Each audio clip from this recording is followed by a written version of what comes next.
2017 թվականից թվային ասում եմ ամբողջ հանրային ռադիոյի այդ լեգենդար արխիվը։ Մեր հայ ժողովրդի ամենամեծ ձայնային եւ կարեւորագույն արխիվն է դա։ Արդեն քիչ է մնացել, որ ավարտեմ հայկական մասը։ Իսկ արխիվի հետ աշխատելուց ամենահետաքրքիր նյութերը, որ բացահայտել եք, որ չեք սպասում, որ կգտնեք։ Տենց օրինակներ կա։ Մեկ-մեկ նկուղներում ակումբներ կան փոքրիկ, ջազային, որ անունն է չգիտեիր, դու մտնում ես ու տեսնում ես մի հատ հրաշալի տրիո է նվագում, որ խենթանում ես, ասում ես, «Էս երեխեքը որտեղից են սովորել, սենց բիբոփ նվագել կամ որևէ R&B գործ նվագել»։ Մտավոր սեփականությունը ո՞նց է այդ դեպքում պաշտպանում, ասինքն այդ կոմպոզիտորը, որ այդ գործը գրել է, այսօր մեկը վերցնում կատարում է։ Ամեն երգ, ամեն հաղորդում ունի իր անձնագիրը եւ դա եռալեզու թարգմանվում է եւ ունենք հավելված եւ կայք, որտեղ կարող են մարդիկ մտնել եւ լսել ամբողջ մեր հանրային ռադիոյի արխիվը։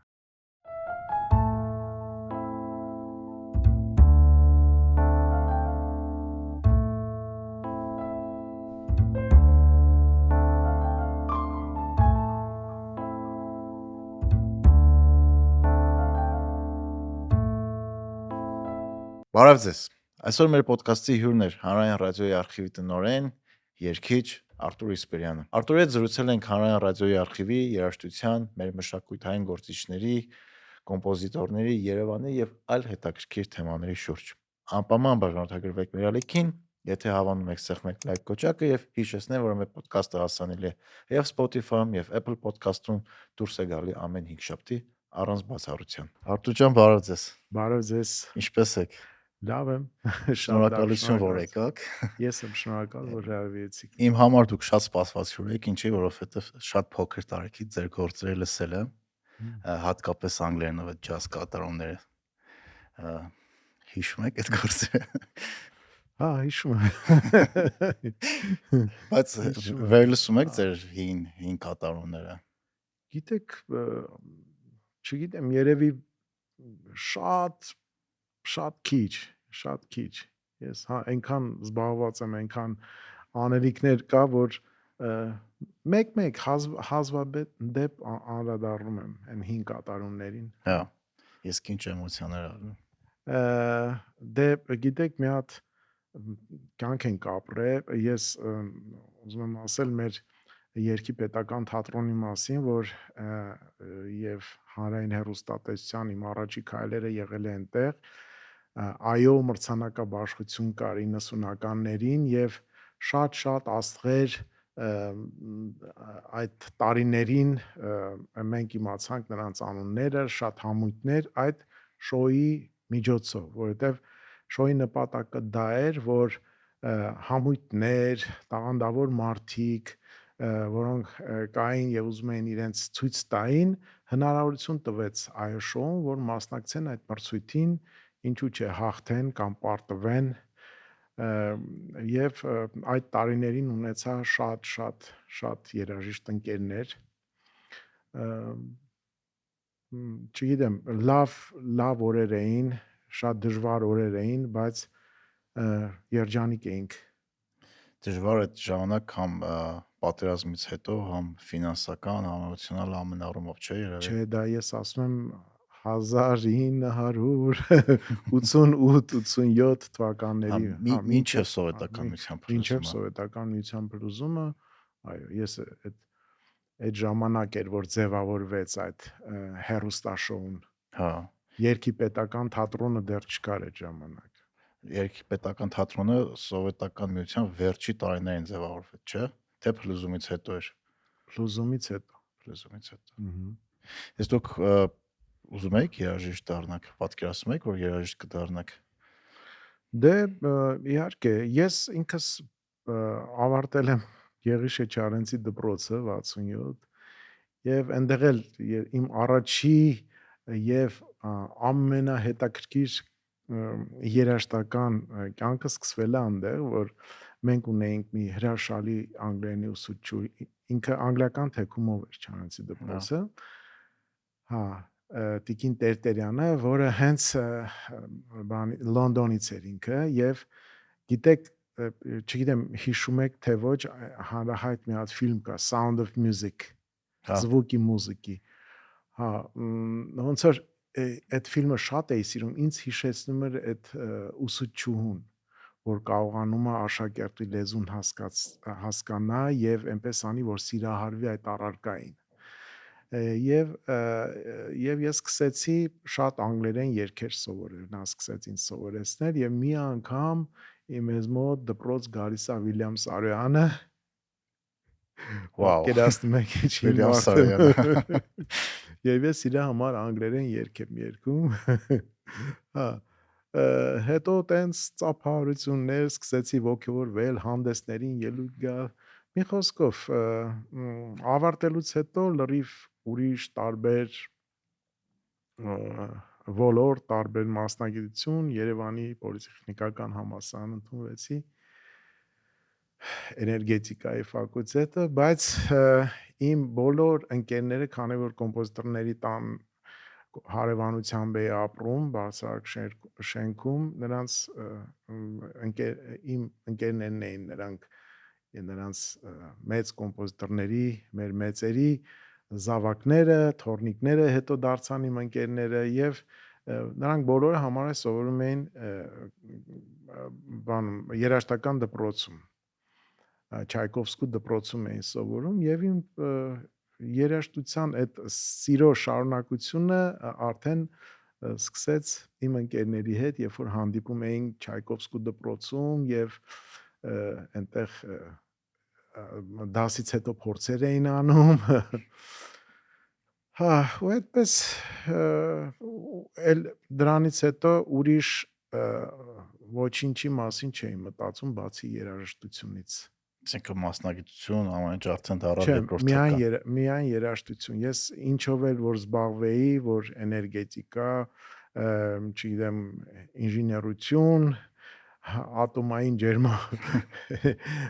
մի խոսքով ես ավելի շատ հիմա կենտրոնացել էի երաժշտության վրա, այսինքն մեջս դծված էր եւ պայթեց այն ժամանակ, երբ որ հանդիպեցի Արթուր Գրիգորյանի հետ, այստեղ Կոմիտասում մի հատ փոքրիկ ակումբ ստեղծվեց, այնտեղ հանդիպեցինք, այնտեղ բոլորը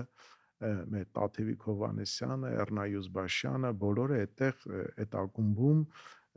շատ լավ համերգային ծրագիր են ունենում։ Soul ակումբի մասին է խոսքը։ Soul, այո, Soul ակումբը, որը այս ծեր հարևանություն, Հա, շատ մոտիկ է։ այդ ակումբի մասին լեգենդներ ավ։ Հա, ինքը փուճուր տեղ էր, բայց գիտեք ինչ բաներ, մարդիկ ինչքան ծարավ էին տենց երաժշտության եւ դե այն ժամանակ շփումը երաժիշտների հետ շատ քիչ էր, հնարավորությունը քիչ էր։ Մի հատ հեռուստաալիք կար եւ տենց համերգներ էին լինում, նրանք հեռվից էին տեսնում, իսկ այս ակումբը հնարավորություն էր տալու, որ իրանց դեմ դիմաց կանել, խոսել, նույնիսկ եւ լսել, հանդիպում, զրուցել միասին եւ շատ հայտնի մարդիկ էին այդտեղ ելույթ ունենում։ Հետո դա կամաց աղմուկ բարձրացրեց ու դարձավ հեռուստա շոու։ Անոնի ինչ էր այդ շոուը։ Այո։ Այոն, հա, այոն։ Վստահ եմ լսած կլինեք Interactive Brokers-ի մասին, որը աշխարհի ամենամեծ ներդրումային հարթակներից է։ Հիմա արդեն կարող ես հեշտությամբ օգտվել այդ հարթակից իմ գործընկերոջ Ակբա բանկի օգնությամբ։ Էլ սпасել չկա։ Քո բանկային հաշվից գումարը վայրկյանների ընթացքում փոխանցվում է բրոքերային հաշվիդ եւ հակառակը։ Ակբա Digital հավելվածով դու ցանկացած բայի քեզ համար տեղից կարող ես գնել բաժնետոմսեր, պարտատոմսեր, ETF-ներ եւ օգտվել այլ ֆինանսական գործիքներից։ Սկսիր ներդրումներդ հենց այսօր եւ քո ապագա եսը քեզ միայն շնորհակալ կլինի։ Իսկ հիմա ինչով եք զբաղվում հիմնականում։ Ես հիմա կենտրոնացած եմ մի կարևոր աշխատանքի վրա, որ արդեն 2017 թվականից թվայնացնում եմ ամբողջ հանրային ռադիոյի այդ լեգենդար արխիվը, ամենամեծ ձայնային արխիվը, որ մեր հայ ժողովրդի ամենամեծ ձայնային եւ կարևորագույն արխիվն է դա, եւ շատ հետաքրքիր աշխատանք է, ես շատ սիրով անում եմ դա եւ արդեն ու 7-8 տարի է արդեն այդ թվայնացումից հետո արդեն քիչ է մնացել, որ ավարտեմ հայկական մասը։ Հայկական միայն։ Միայն հայկական Այսինքն մասը։ 17 թվականից սկսել եք, մինչև հիմա դեռ չի Հա, վերջացել այնքան շատը։ շատ է, այո։ Մենք բացի թվայնացումից նաև բոլոր ամեն երկ, ամեն հաղորդում ունի իր անձնագիրը եւ դա եռալեզու թարգմանվում է եւ ունենք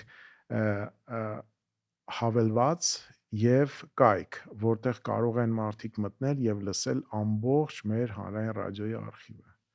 Առաջ այդ հնարավորությունը չկար, մարդիկ սպասում էին մի հաղորդում լսեին կամ մի երգ, որը իրանք լսել են, սիրել են ու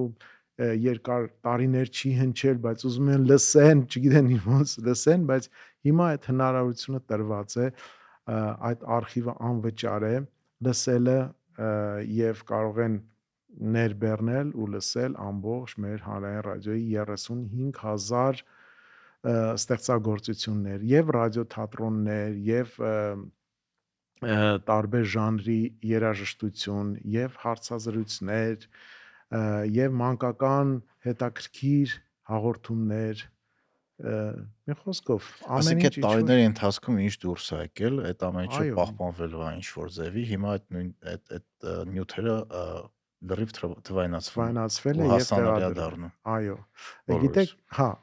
ընթացքում, երբ որ թվայնացվում է, գաղափարներ են առաջանում, որ օրինակ մտածեցինք մեր կայքում տեղադրենք նաև մեր հեղինակների նկարների հավաքածուն։ Ու մեծ դժվարությամբ մենք գտնում ենք այդ ընտանիքին, խնդրում ենք նկարները, որպեսզի մենք կարողանանք թվայնացնել նաև նկարները եւ տեղադրենք մեր կայքում, որովհետեւ վիզուալ նույնպես շատ կարեւոր է, որ մարդիկ վիզուալ ճանաչեն տվյալ կոմպոզիտորին, տվյալ դերասանին, տվյալ դիրիժորին, երգիչին եւ նաեւ տեղադրում ենք անպայման կենսագրությունը եւ երգի լրիվ մանրամասները, որ թվականին է գրվել, երբ է ձայնագրվել, ով է կոմպոզիտորը, խոսքերի հեղինակը, ամեն ինչ։ Ընթացքում մի հատ շատ լավ գաղափար առաջացավ, որ թվայնացնել նաև նոտաները, որովհետև նոտաները դրանք հանրային ռադիոյում գտնվում էին անմխիթար վիճակում, օրիգինալ նոտաները։ Տետրերով տենց կար։ Հա, նոտայի տետրերով դրված էր օրինակ Կոնստանտին Օրբելյան, իր ամբողջ նոտաները, Ստեփան Շաքարյան, բոլորի նոտաների հավաքածուները կան, բայց գիտեք, այն 50-ական թվականների այդ թղթերի վրա ու ձեռագիր գրված, որոնք գիտեք ամեն անգամ համերգ լինելուց այդ ամեն ինչը բաժանվում է օրկեստրին, օրկեստրը նվագում է, նույնը ժողովրդական գործիքների, Մերանգուլյանի օրկեստրը այս տարի 100 տարեկանը, իրենց նոտաները։ Հիմա արդեն 7 տարի է թվայնացնում ենք այդ նոտաները եւ հույսով եմ այս կայքում նաեւ կսկսենք ամեն երաժշտության հետ նաեւ նոտաները տեղադրել, Այսինքն երաժիշտները կարողանան մտնեն, տեսնեն ու նվագեն։ Իհարկե, այնքան կարևոր է դա, որովհետև շատ անգամ երբ որ լսում եմ ես, ասենք տվյալ երաժշտությունը, որը գիտեմ օրիգինալը, շատ անգամ խեղաթյուրված է նոտաների առումով եւ նաեւ խոսքերը։ Հա։ Հա, մենք խոսքերն էլ ենք տեղադրելու երգերի, որպեսզի մարդիկ իմանան խոսքերը եւ խոսքերի հեղինակը ովքեր են եղել։ Որովհետև գիտեք հիմա խնդիրը որն է, հիմա որ նորովի երգվում է մի երգ, երբեք այդ երգիչը չի հայտարարում, որ կոմպոզիտորը օրինակ Ալեքսանդր Աճեմյանն է։ Հա։ Դրա համար մարդկանց մոտ տպավորություն առաջանում, որ այդ երգը հենց ինքն է գրել, ու տենց էլ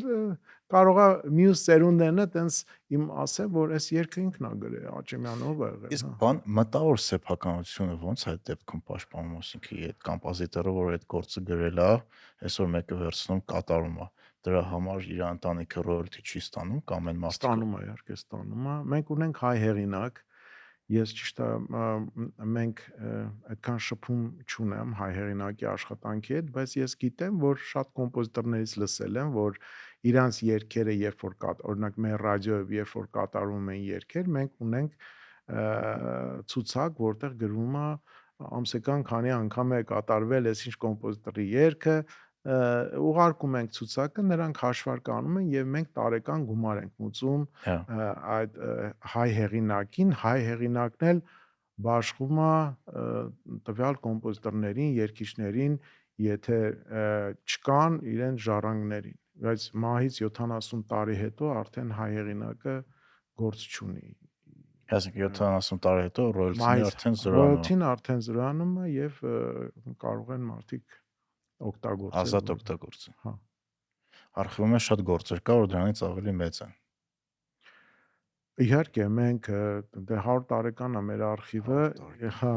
մենք ունենք նույնիսկ 1902 թվականի ձայնագրություններ, հա։ Դրանք մագնիսական ժապավենների վրա են եւ ես սիրով հրավիրում եմ ձեր թիմին, որ գան ավելի մոտիկից ծանոթանան, թե ինչպես է 70-ականների կամ 30-ականների ձայնագրությունները դառնում ժամանակակից այդ ճանապարհը ցույց կտա։ Պրոցեսը ո՞նց է տեղի ունենում։ Ուրեմն process-ը տեղի է ունենում շատ հին տեխնիկայով, 70-ականների կեսերի տեխնիկա է, որը անունը Շտուդեր է, շվեյցարական, եւ մեր շվեյցարացի ընկերները շատ են մեզ օգնում, որովհետեւ այդ թվականի տեխնիկան մաշվածություն ունի եւ պետք է որոշ մասեր փոխել։ Եվ Շվեյցարիայի նախկին դեսպանը մեզ շատ օգնեց, այդ մասնագետներին հրավիրեց այստեղ, 2 շաբաթում նրանք այդ տեխնիկան քանդեցին, նորից հավաքեցին եւ ասեցին 30 տարի կարող եք օգտագործել, չմտածել։ 7 հատ։ Իսկ դա մեծ ծախս է։ Մենք մեր հանրային ռադիոն ոչ մի դրամ չի ծախսել դրան։ Դեսպանի գաղափարներ եւ գիտեք ես անընդհատ մտածում եմ ինչի պետք է այդքան ծախս անեն, գան մասնա։ Իրանց ինչի է պետք որ մեզ հետաքրքիր հարց է։ Մեր արխիվը մեր հա իրանք ուզում են որ իրանց տեխնիկան չխափանվի երբեք, էլի շվեյցարացիներ են, այք ոնց են մտածում եւ երբեք չասեք շտուդերը չի աշխատում, չեն կարող թվայնացնել։ Ինքը ոնց որ շվեյցարական ժամացույցներ են, հենց իրանց տեխնիկան պետք է միշտ լավ աշխատի եւ իրանց համար նաեւ մեծ պատիվ էր, որ հանրային ռադիոյի արխիվի հարցում իրանք միջամտեցին եւ ինչ որ օգտակար բան արեցին ու մինչեւ հիմա շարունակում են այդ օգնությունը այնքան սիրով եւ այնքան նվիրվածությամբ շարունակում են շուտով կլինեն մեզ մոտ մեր 100-ամյակի միջոցառումը հեչ հետաքրքիր է որ ինչ ուժեղ հոգ են տանում իրանք իրանց բրենդի մասին շատ հա ու միշտ հետաքրքրում են զանգում են հարցնում են խորհուրդներ են տալիս որովհետև դա 70-ականների կեսերի գործիք է հետո դու պետքա թվայնացնող եւ նա լավ իմանա եւ ժամանակակից տեխնիկան եւ այսօրվա IT ինչ որ գաղափարներ ունենա այդ ոլորտից եւ շատ դժվար է պետական աշխատավարձով այդպիսի մարդկանց մասնագետների պահելը գիտեք հետագայում ես մեծ խնդիրներ եմ ունենում երբ որ իրանք ուրիշ աշխատանք են գտնում ավելի լավ վարձատրվող ու գնում են ու դու պետքա նորից սկզբից մինչև վերջ բացատրես ոնց է արվում ու մեր թիմը 9 հոգի են եւ ես շատ եմ փորձել շատ աշխատողներ են եկել բայց մի հատ sense օտար մարմին որ ուզում է մտնի մեր թիմի մեջ միանգամից մեր թիմը այնքան ազնիվ ու բարի ու այնքան նվիրալներ են որ ոչ մի ասենք մարդ չի կարող մտնել եւ այնտեղ ինչ որ վատ աշխատել կամ sense ըստ կմահաճույքի եկել են բայց փորձել են բայց չի ստացվել որովհետեւ մեզ մասնագետներ շատ էին պետք էլի Դե նման աշխատանք անելու երևի առաջնային մոտիվացիան հաստատ ոչ աշխատավարձն է էլի Մեր նոր գործընկերն է Pullman Residence Երևան կենտրոնից 7 րոպե հեռավորության վրա նոր-նորքի այգիներում միջազգային բրենդը նախագծել ու իրագործում է բնակելի համալիր որտեղ տարածքի յուրաքանչյուր դետալ ծառայելու է ձեր ընտանիքի բացարձակ հարմարավետությանը։ Պատկերացրեք 70 մետրանոց անեզր լողավազան, սպա սրահներ, 600 մետր քառակուսի մակերեսով ժամանակակից մարզասրահ եւ սպորտային համալիր ֆուտբոլի եւ թենիսի կորտերով։ Հենց ձեր բակում։ Մասնագիտացված ազնագազմ ձեր բնակարանի ցանկացած տեխնիկական խնդիր արագ եւ արդյունավետ լուծելու համար։ Վալետ պարկինգ ձեր հյուրերին մուտքի մոտ դիմավորելու եւ կայանման հոգսը ստանձնելու համար։ Զանգահարեք մանրամասներին ծանոթանալու եւ ձեր անհատական առաջարկը ստանալու համար 055 065 055 հեռախոսահամարով։ Բնակարանը մուտը 2027 թվականի։ Իսկ ձեր կարծիքով ինչի է կարևոր այդ ամենը չթվայնացնել, պահպանել։ Որտեղ մարդիկ կհայտնում են, ասեն դե կարելի թոմնա ինչի են դրա վրա պետական բյուջեից փող ծախսում։ Պետական բյուջեից դե ինչը դա արխիվը հանրային ռադիոյի սիրտն է դա։ Հիմա այսօր ինչքան հանրային ռադիոյի կրթական հաղորդումներ, եթեր, երաժշտական հաղորդումներ լսում եք, դա արխիվից են օգտվում։ Իսկ արխիվը արդեն պետքա թարմանա, ինքը չի կարա CD ֆորմատ ունենա արդեն, չեն կարա, առաջ ոնց էր այդ մագնիսական ժապավենները զանգում էին նկուղ, ասում էին, այս ինչ ձայնագրությունը բարձրացրեք, այնքան երկար էր տևում այդ մեխանիկական աշխատանքը, պրոբլեմները շատ, այդ մագնիսական ժապավենները կտրվում են, փտում են, իրանց պետքա հատուկ ռեժիմով պահպանել։ Իսկ հիմա միանգամից մեր հաղորդումները, մեր արխիվային ձայնագրությունները կարող են օգտվել մեր կայքից եւ եթեր տալ։ Իսկ արխիվի հետ աշխատելուց ամենահետաքրքիր նյութերը, որ բացահայտել եք, որ չեք սպասում, որ կգտնեք։ Դրանց օրինակներ կա։ Շատ են։ Երևի ամեն օր իմ համար բացահայտումներ են լինում, բայց ինձ թվում է դեռ էլի կբացահայտվեն, որովհետև բացի մեր արխիվից կան այս քաղաքում շատ ուրիշ արխիվներ, որոնք շատ կարևոր են ու անհատների մոտ են։ Օրինակ կա մի իմ շատ հարգարժան Արմեն Բուդաղյանը, կոնսերվատորիայի պրոֆեսոր, որը արխիվարիուս է ինքը հենց արխիվ է, իր տունը շատ մեծ արխիվ է եւ ինքը ամեն ինչ գիտի մեր մշակույթի մասին, ամեն ինչ։ Ես մեծ բավականություն եմ ստանում, երբ որ այցելում եմ, ինքն էլ բավականին շատ նկարների կոլեկցիա տվե մեր արխիվին, մենք ունենք հիմա փոքր թանգարան, որտեղ ցուցադրում եմ մեր ռադիոյի հետ կապված հետաքրքիր նկարներ, ձայնագրություններ, ձայնասկավառակներ, մի խոսքով շատ գեղեցիկ եւ հին ռադիոյի ստեղծման տեխնիկայի այս էվոլյուցիան ունեմ այնտեղ։ Մի խոսքով լավ թանգարան ունենք, որ մեզ մոտ շատ են հաճախում երիտասարդներ եւ դպրոցներ, բուհեր, շատ հետաքրքրում են, իրանց համար շատ տարօրինակ է այդ ամեն ինչը, կասետներ, նույնիսկ CD-ն արդեն տարօրինակ է իրանց համար։ Հա, նոր սերունդը CD-ել չի տեսել։ Հա։ Բայց նոր սերունդը արդեն վինիլ սկսել է ճանաչել։ Հա, որտեղ վինիլը հիմա տրենդային է։ Հա։ Անցած տարի ամեն տարի վինիլի վաճառքները նոր ռեկորդ է խփում։ Հա, դու չեք պատկերացնի, ընդհանրապես ինչա կատարվում հենց Չինաստանում, Ճապոնիայում, Միացյալ Նահանգներում, այդ երկրներում չեք պատկերացնի, արդեն հացի խանութի նման այդ վինիլների խանութները բազմանում են եւ այնտեղ վաճառում են վինտաժ վինիլներ, որոնք ավելի հարգի են։ Կան մի մաս, որոնք առաջի տպած վինիլներ են, որոնք բավականին թանկ են, կան վինիլներ, որոնք ստորագրված են, պետք է ուշադիր լինեն կեղծ ստորագրությամբ չափ։ Ես պապայի վինիլների կոլեկցիաներ ես վերջերս նայում, ու մեջ վինիլներ Կարիբիայում նայեց $2500-3000 էր հատը։ Հա, կան տենց Deep Purple-ի Led Zeppelin-ի առաջի edition-ի վինիլներ։ Առաջի edition-ը ես էլ ունեմ, ես էլ եմ հավատում դրա սիրահարն եմ։ Ու բայց մեզ մոտ ասեմ, այդ առումով խելագարներ շատ կան, շատ Հայաստանում շատ են ու շատ լուրջ զբաղվողներ կան, ավելի լուրջ քան ես, հա, որոնք խելագար են այդ ամեն ինչի եւ լավ առումով։ Շատ, հա, լավ առումով ու ես միշտ շփվում եմ իրանց հետ ու այսպես ստեղծել ենք մի հատ Armenian audiophile խումբ ենք ստեղծել, որ կիսում ենք իրար հետ մեր նորություններով, փոխանակում ենք շատ անգամ։ Շատ մարդ կա այդ համայնքում ձեր։ Մոտ 40 աուդիո սիրողներ են։ Հա, Ու շատ հետաքրքիր է։ լուրջ, շատ լուրջ։ Այսինքն այտենց նորմալ ներդրում են անում, լավ տեխնիկա են առնում, պլաստինկեք են հավաքում, հա, վինիլներ։ Այո, շատ այսինքն չեք պատկերացնի, այս մեր փոքր Երևանում ինչ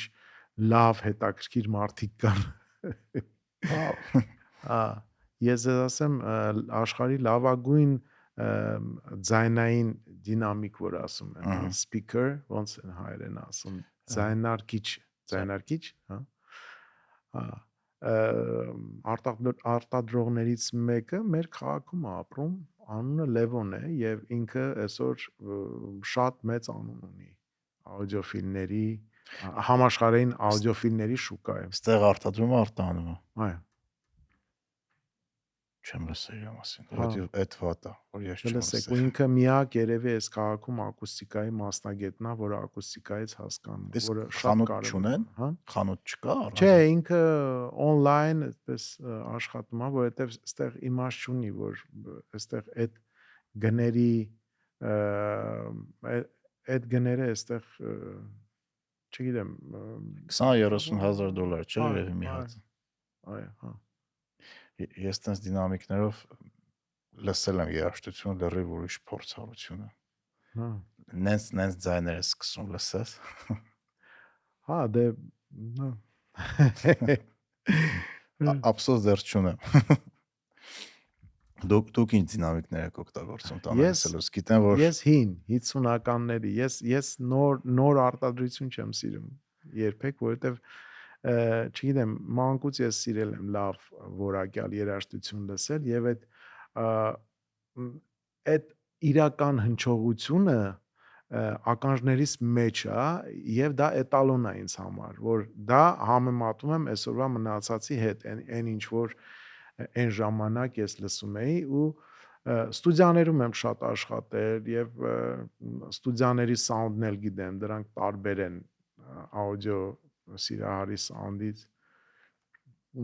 եւ չգիտեմ, ես ունեմ մի ուրիշ ճաշակային մոտ ժամանակակից ձայները եւ ժամանակակից տեխնիկան ես լսում եմ, բայց այդքան չեմ ընդունում։ Այն հոգին չկա մեջը, ինքը խորությունը չկա մեջը։ Լամպային, խոսքը լամպային տեխնիկայի մասին է, որ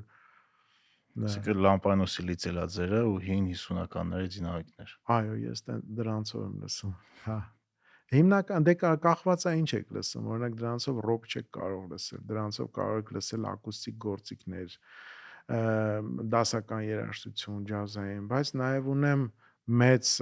էլի շատ հետաքրքիր JBL ֆիրմայի, որ մինչև JBL-ը Altec ֆիրմայի բաներ, որոնք ունիվերսալ են, կարող ես ամեն ինչ լսել դրանց։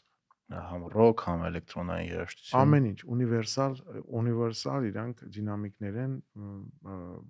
բարձր чувствительность զգայ լեզվից ճստերը զգայունություն ունեցող երևի, հա։ դա ինչ որ է Հա մեր ականջները այնքան է սովորել էժան տեխնիկային, որ շատ անգամ լավը լսում ես, չես կարողանում տարբերես։ Այո։ Բայց ինչի՞ց է օրինակ երաժշտությունը, չգիտեմ, ձեր սերունդը, հլա դեռ մեր սերունդը երաժշտության հանդեպ լրիվ ուրիշ հարգանք ունեն, բայց նոր եկող սերունդի մեջ օրինակ այդ մարդկանց թիվը ավելի քիչ է, չնայած իրենց համար երաժշտությունը շատ ավելի հասանելի է եղել, քան օրինակ ձեր համար, հետո մեր համար։ Հա, ես հիշում եմ ինչքան դժվարությամբ էինք մենք այն 70-ականներին ձեռք բերում ձայնասկավառակներ, որովհետև խորհրդային միությունում ամեն ինչ չէի կարող լսել։ Խորհրդային միությունը ուներ Մելոդիա ֆիրմա, որը թելադրում էր, ասում էր օրինակ Beatles-ներից կարող եք լսել այս 7 երգը։ Որը ցենզուրան անցել էր, չէ՞։ Հա, կամ ռոք երաժշտություն հետագայում սկսեց ռոք Black Sabbath բան այդպիսի երաժշտություն տպել, բայց մինչև այդ հիմնականում շեշտը դրվում էր դասական երաժշտության վրա։ Երևի Մելոդիա ֆիրմայի տպած ձայնագրությունների 75%-ը դրանք դասական երաժշտություն են, որը շատ ողջունելի է։ Եվ ես հիշում եմ այն տարիներին հեռուստատեսությամբ հատուկ մի քանի ժամ կար, որ դասական երաժշտության ժամ էր, ինչքան է ձանձրալելիներ, որից հետո ցույց են տալի ինչ-որ մուլտֆիլմ։ Ես 70-ականների բան եմ ասում, նույնիսկ 80-ականների չէ, էլի։ Հետաքրքիր է սովետական միությունը ինչ էր փորձում բարձր երաժշտական ճաշակ մարդկանց թելադրել։ Որովհետև ճիշտը դա է, բա գիտեք, դրա համար մենք այսօր ունենք հրաշալի կոնսերվատորիայի ուսանողներ ունենք, գիտեք ինչ երաժիշտներ ունենք, այդ արխիվը պատահական չի, որ այդ արխիվը մենք ունենք, որովհետև բոլորը այդ արխիվային ձայնագրությունները պատահական մարդ չէր կարող լինել այնտեղ կար խորհուրդը, որը բաղկացած էր երաժիշտներից, կոմպոզիտորներից, պրոֆեսորներից, Գեղարվեստական խորհրդի մասնախորդ, հա, գեղխորհուրդը, որոնք գեղխորհուրդը նստում եւ ուրشادիր լսում էր եւ խոսքերի վրա եւ առոգանության երաժշտությանն էր մեծ ուշադրություն դարձնում, չգիտեմ, կամ ընդունում էին կամ չէին ընդունում։ Շատ դժվար է եղել ֆոնդային ձայնագրություններ անել, ամեն կոմպոզիտոր չուներ ֆոնդային ձայնագրություն, կան ժամանակավոր ֆոնդ, որ այնտեղ տեղադրել են, հետո ասել են ֆոնդային չի, բայց կմտածենք, այտենց ֆոնդ էլ կա ժամանակավոր, դեռ չենք որոշել։ Բայց էդ էլ ենք թվայնացնում դա, հա։ Այսինքն որակյալ երաժշտությունը ինքը սուբյեկտիվ չի, օբյեկտիվ արժեք է, չէ՞, որովհետև շատ անգամ ասում են ճաշակին ընկեր չկա, հիմա մարդը սենց երաժշտություն ա լսում, դու ոնց կարաս ասես դա լավ է կամ վատ է, ես ասում եմ, աս կարաս չասես։ Ախր չգիտեմ, դուք ասեք էլի ձեր կարծիքը։ Գիտեք, բանը ամեն ինչի, ինձ համար ամեն ինչի հիմքը կրթությունն է եւ երաժշտական կրթությունն է, դասական կրթությունն է, որովհետեւ եթե լավ ջազ երաժիշտ է, իմացեք լավ դասական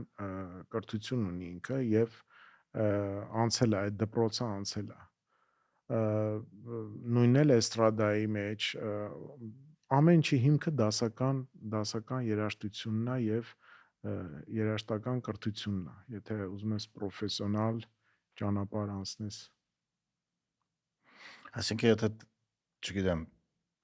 օրինակ եթե ռաբիզի մասին խոսենք, ռաբիզը կարա համարվի լավ երաժշտություն, որակյալ, թե չէ։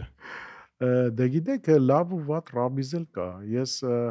ինչքան էլ արխիվով տարված եմ, բայց մեկ-մեկ գիտեք, այս հեռախոսան այս բանը ասում ամեն ինչ հա, ամեն ինչ մեկ-մեկ ընկնում է, ես մեկ-մեկ զարմանում եմ, որ կան ռաբիզ երգիչներ, որ անենց ջազային էլեմենտներ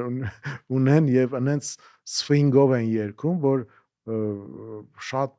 եւ ռիթմի զգացողությունը եւ այսինքն ամեն ոճում էլ կան պրոֆեսիոնալներ եւ փորձառուներ եւ անփորձներ։ Իսկ դուք որ լսում եք միանգամից տարբերում եք, չէ՞։ Ինչը։ Հա, որակը։ Լավ որակով երաժշտություն է դա թե չէ։ Ձայնի նկատի ունեք, թե երաժշտության ոճը, հա։ Ոճը ավելի շատ երևի որակի մասին ենք, օրինակ աշխատանքա տեղ տարված, լավ, չգիտեմ, հարաժիրովկա ունի, կառուցվածքն է լավը, վատը, Իհարկե տարբերում են, ես թվում է բոլորը տարբերում են։ Հա, որ բոլորը տարբերում են։ Հա, իհարկե, լավը գնահատվում է։ Բայց փոքր ավելի փոքր խմբի կողմից, չէ՞ սովորաբար։ Լավ երաժշտությունը իմ կարծիքով շատ մասսական հազվադեպ է ալնում։ Չէ։ Չնայած օրինակ Beatles կա։ Չէ, գիտեք, երբ որ օրինակ քաղաքում լավ համերգներ են լինում, դուք չեք պատկերացնի ինչքան աղմուկը միանգամից տարածում է, ինչքան պահանջարկը շատ է լինում այդ լավ երաժշտության։ Նույնիսկ օպերային բացօթյա համերգներ, որ լինում են Ահա, Թումոյում կամ որտեղ հա Կասկադում։ Կասկադում առաջի անգամ մենք ենք սկսել այդ համերգային ծրագրերը ներկայացնել, դա 2001-2 թվականներին մենք սկսեցինք տեղ դասական երաժշտություն պրոպագանդել Կասկադում բացօթյա։ Կասկադում էս վերջերս տեղ ունեցավ Սերգեյ Սմբատյանի ղեկավարությամբ այդ համերգը եւ ցնցվելու բան այդ ժողովուրդ, ինչքան մեծ բավականություն ժպիտներից հետո իրանց գնալուց հետո երբ որ տենում ես հատակը մաքուր է, Հա, ոչ մի թուղթ չկա, ոչ մի աղբ չկա, արդեն զգում ես որ մարդիկ ինչ գնահատում են այդ ամեն ինչը։ տուրիստներն էլ էին շատ տենց ոգևորված Instagram-ում տեսա տարբեր վիդեոներ, որ մարդիկ այդ համերգից Հա, նկարում էին։ շատ, հա։ Տեսեք Երևանում անվճար ինչ համերգներ Դե, կարելի է ամեն այլել։ համերգ Կասկադում տոն է, Հա, որովհետև այնտեղ անորակ համերգներ երբեք չեն եղել, չեն էլ լինելու։ իսկ դուք ինչ եք կարծում հասարակության կամ ընկալումը մշակույթի հանդեպ ժամանակի ընթացքում լավանում է թե վատանում է։ Օրինակ այսօր շատերը խոսում են, որ տեսեք մեծ մասը ռաբիզ են լսում կամ չգիտեմ ինչ են անում, ոնց կարելի է թույլ տալ, ոնց կարելի է որ չգիտեմ հասարակության այդքան մաս գնա այդ համերգներին։ Օրինակ ես ընդհանրապես դեմ եմ ցենզուրային, բայց նկատում եմ, որ որակյալ երաժշտությունները սկսել է ավելի շատ տարածվել։ Այո, այո։ Իսկ դա ինչի հետ եք կապում։ Որակյալ երաժշտությունը միշտ էլ գնահատվում է։ Ես իմ փորձից եմ ասում, երբ որ ինչ որ Facebook-յան էջում մի երգ եմ տեղադրում, որ ինձ զարմացրել է, օրինակ 50-ական թվականների Ֆլորա Խորենյանի որևէ մի երգ, որը շատ մաքուր, շատ ջինջ, հա, եւ այդ տեղադրումներից ես զգում եմ ժողովրդի սերը դեպի ու կարոտը դեպի լավ երաժշտությունը, ինչքան շատ արձագանք է ունենում լավ երաժշտությունը։ Հա, բայց մեկը ես մի քիչ պեսիմիստ եմ այդ առումով, ինձ թվում է դեպի լավ տեղաշարժ կա, բայց մեկը հասարակության մեջ մասը լավ երաժշտությունը չի գնահատում։ Չէ, ես կասեի մեծ մասը գնահատում է Հա, լավ երաժշտությունը։ Այո։ չնայած դուք Հա, չէ,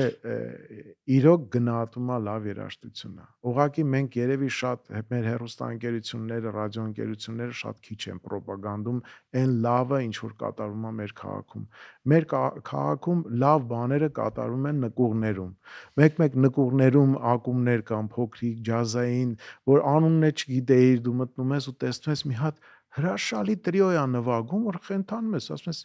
«Էս երեխեքը որտեղ են, Նյու Յորքում են սովորել, որտեղից են սովորել, սենց բիբոփ նվագել կամ որևէ R&B գործ նվագել կամ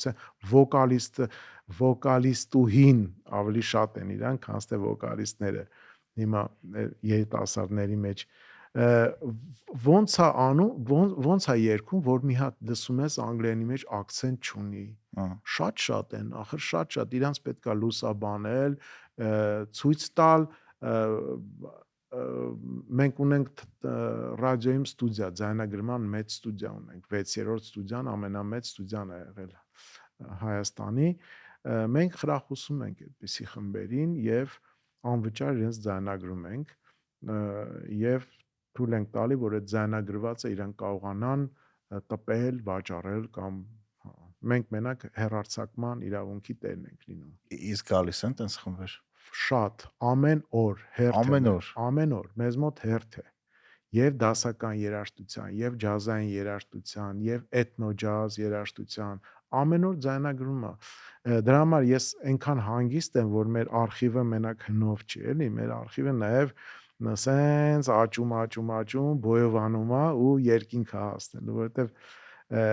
այս իմ ուսումնասիրություններից հետո համաշխարհային երաժշտություն, էթնիկ երաժշտություն եւ տարբեր ազգերի մշակույթն եմ լսում, ես հասկացա, որ Մեր ազգից տաղանդավոր ազգ չկա։ Հա։ Այսքան, հա, այս քանակության մեջ սենց համաշխարհային տաղանդներ մանավանդ դասական արվեստում, օպերային եւ գործիքային Այսօրվա դաշնակահարներ, սերունդի մասին է խոսքը, թե ընդհանրապես։ այսօրվա սերունդի եւ ընդհանրապես, մանավանդ այսօրվա սերունդի։ Այսինքն տոկոսային առումով մենք ավելի շատ տաղանդներ ենք տալի, քան այլ ազգերը, ձեր կարծիքով։ Ես անգլերեն ասեմ, ես որ սա լսեն։ Of course։ Այո։ Իսկ որտեղից է այդ գալիս։ Ձեր կարծիքով։ Մեր գեների մեջ մշակույթը, այսինքն ինչքան է որ բանով աղբ լցնեն մեր հողի վրա կամ չգիտեմ դա դառնում է պարարտանյութ եւ ավելի շատ տաղանդներ են ծլում։ Իսկ այդ երաժիշտները մնում են Հայաստանում, թե գնում են դուրս են շարունակում իրենց կարիերան։ Գիտեք, իրանք դուք որ հարցնում եք, ես ուզում եմ համեմատեմ հեռախոսի հետ, որ հեռախոսը որ չարժից նստում է, պետքա դուք բերեք տունը, չէ, դնեք չարժի։ Այս սնունդը իրանք ստանում են Հայաստանում եւ այդ էներգիան, այդ ամեն ինչը իրանց մոտ Հայաստանում է Հա, կուտակվում։ Տիգրաններ Համասյան տենց ասում։ Հա, ասել է։ Հա, ինքը ասում ստեղ ուրիշ է։ Հա, բոլորի համար է ուրիշ։ Ես չգիտեմ, շատ քիչ երաժիշտների մոտ է ստացվում, երբ որ Հայաստանից գնում են դուրս եւ հասնում են, չգիտեմ, շատ բարձր պրոֆեսիոնալ հաջողությունների, բայց դասական երաժշտության մեջ ուրիշ է, այնտեղ պայմաններ են ստեղծում, այնտեղ իսկ օրինակ ես էստրադային երգիչներից չգիտեմ, որ Հայաստանից գնացել են ու նույն որակով երգում են կամ նույն որակով ստեղծագործում են, ոնց որ այստեղ են արել։ Կարող է այնտեղ մրցակցության մակարդակն է ուրիշ, շատ ավելի շատ է։ Ինձ թվում է կենցաղային հոգսերի պատճառով եւ ինչ որ ֆինանսական չգիտեմ, միտքը ազատ չի մարդկանց այնտեղ, որ սկսեն զբաղվել ազատ երաժշտությամբ։ Դուք որ Ամերիկայում ապրում եք, այդ զգում եք, հա։ Հա, իհարկե զգում էի։ Ես սովորում էի, ես չէի փորձում երգել, տես փոքր հայ համայնքում համերգներ էր լինում, նվիրված տարբեր երաժիշտների, մասնակցում էի համերգներին, իմ ամենասիրելի համերգներից մեկը եղել է, երբ որ Տաթևիկ Հովհաննիսյանի հետ ելույթ ունեցա եւ Էլվինա Մակարյանի հետ, երբ որ մենք ունեցանք երկուսով համերգ։ Այդ իմ հիշարժան թե չէ նենց համերգներ շատ եմ երգել այնտեղ Armenian Music Awards-ի ժամանակ, տարբեր միջոցառումների ժամանակ, բայց մարդու հոգին սիրտը միևնույնն է հայրենիքում է։ Տանը։ Ահա։ Հին լեգենդների նման էր, որ ուժը քո հողից է ստանում։ Հա, տենց էլ կա, հենց ինքնաթիռը վայրեջք կա կատարում, արդեն դու զգում ես այն գիծը չարժի։